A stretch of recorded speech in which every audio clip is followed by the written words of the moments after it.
مراد خطیب ملت حضرت مولانا محمد اسجد صاحب قاسمی ندوی محتمم مدرسہ امدادیہ مراد آباد ہے۔ میں انتہائی ادب اور احترام کے ساتھ حضرت والا سے درخواست کرتا ہوں کہ حضرت والا تشریف لائیں اور اپنے قیمتی پند و نصائح سے ہم سامعین کو مستفیض فرمائیں۔ الحمد لله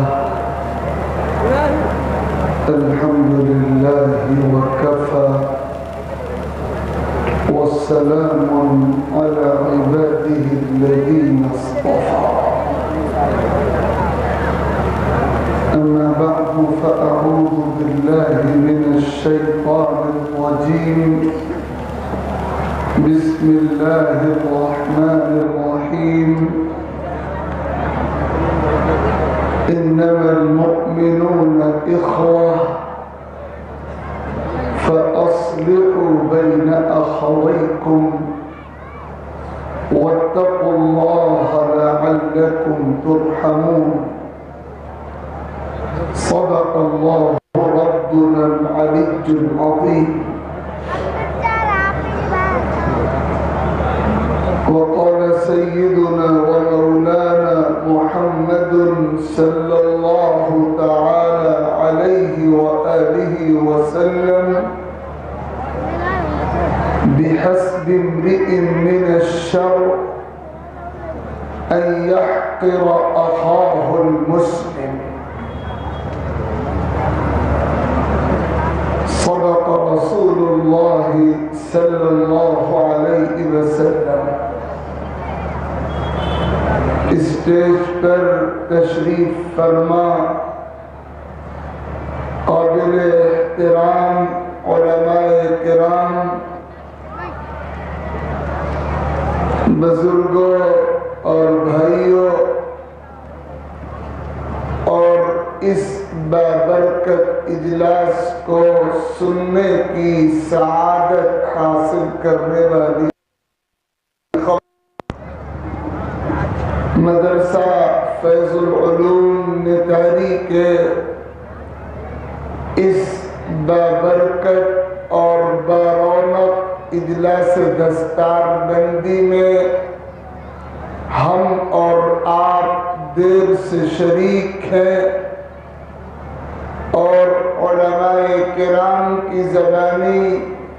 مختلف دینی اور ایمانی اور قرآنی موضوعات پر قیمتی خطابات آپ کے کانوں میں سنے ہیں۔ ان خوش نصیب عزیز حفاظ قرآن کے سروں پہ ان کے حفظ قرآن کے اعزاز کے طور پر دستار سجائی گئی، یہ مبارک منظر آپ کی آنکھوں نے دیکھا۔ اللہ رب العزت ہم سب کے یہاں جمع ہونے کو، اس ادارے کو،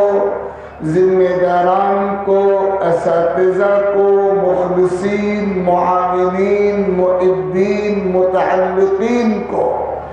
حسن قبول عطا فرمائے، اور خاص طور پر ہمارے دوست حضرت مولانا عبدالخالق صاحب قاسمی زیدہ مجدہم جو اس ادارے کے روح رواں ہیں اور ایک لمبی مدت سے بہت اخلاص اور جد و جہد کے ساتھ اس ادارے کی خدمت کر رہے ہیں، اللہ تعالیٰ ان کی کاوشوں کو قبول فرمائے، انہیں سلامت باکرامت بعافیت رکھے، اور ان کے ذریعے ان کی سرپرستی اور کوششوں کے سائے میں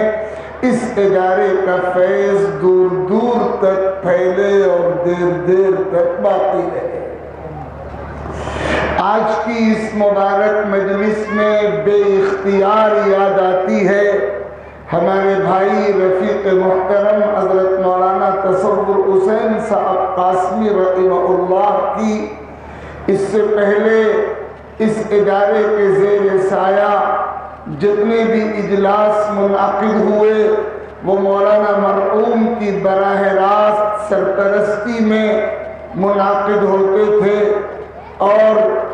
آج یہ اجلاس ایسے مرحلے پہ منعقد ہو رہا ہے کہ وہ اپنے رب کے حضور حاضر ہو چکے ہیں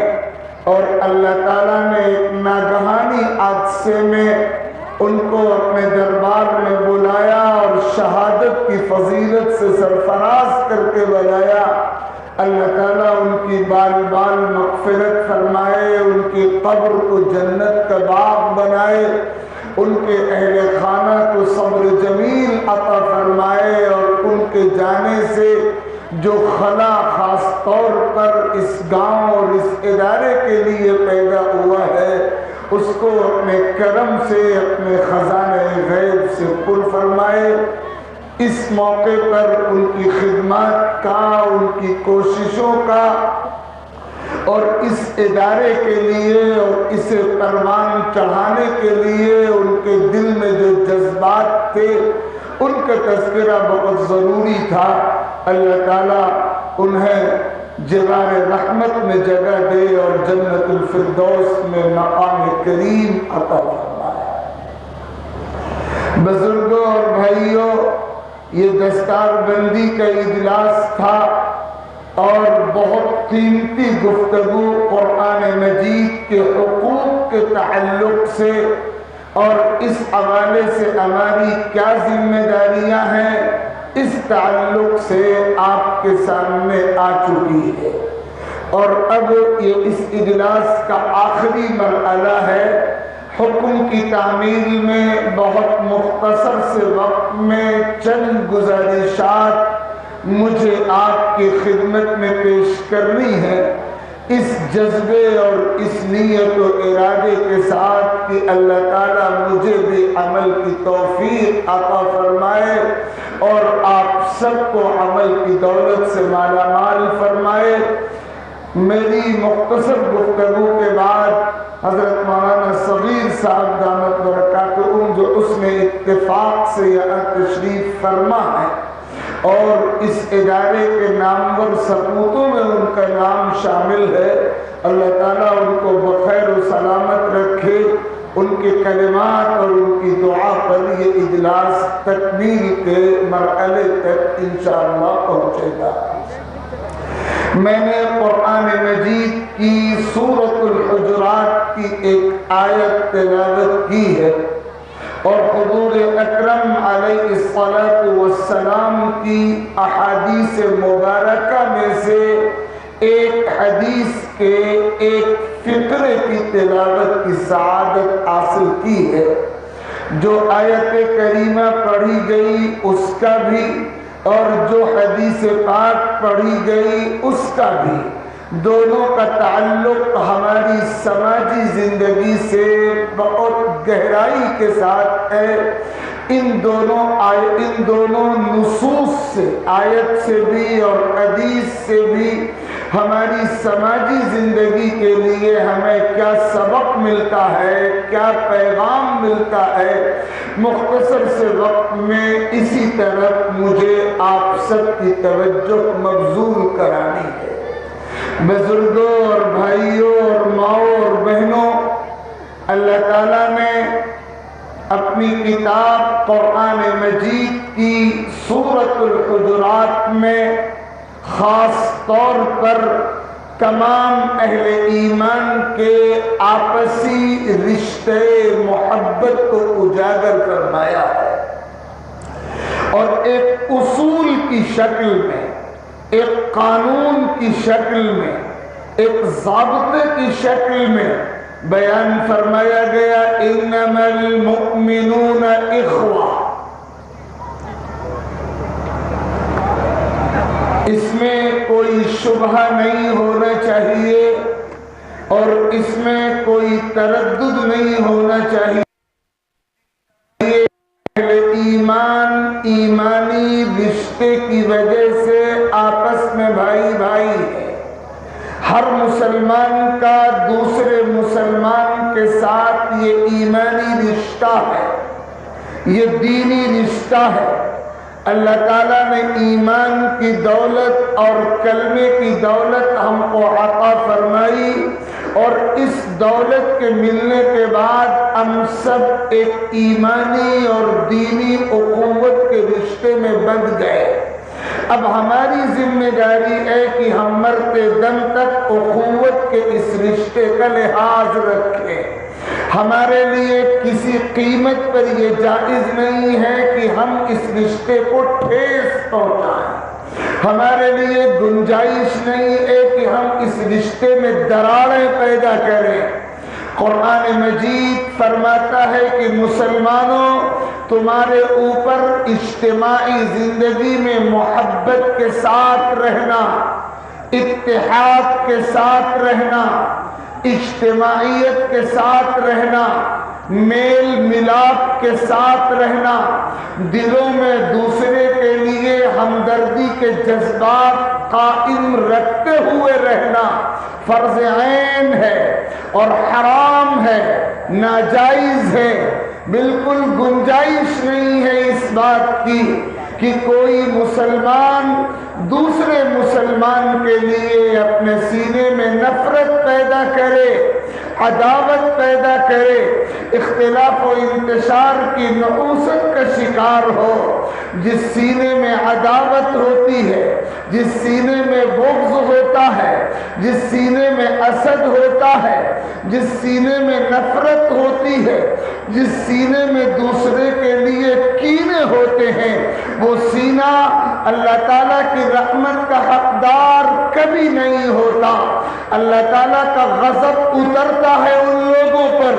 اللہ تعالیٰ کی پکڑ کے شکار ہوتے ہیں وہ لوگ،